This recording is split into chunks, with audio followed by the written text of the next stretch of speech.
demi kebahagiaan hidupmu.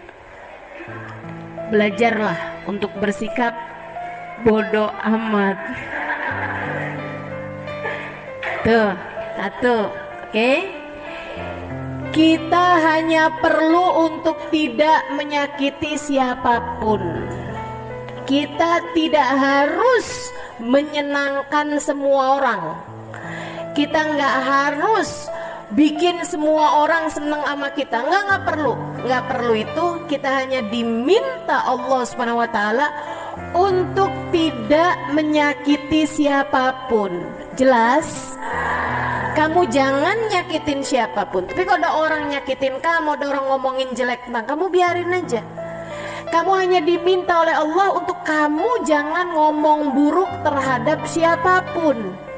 Kalau ada orang ngomong buruk tentang kamu, enggak jadi masalah.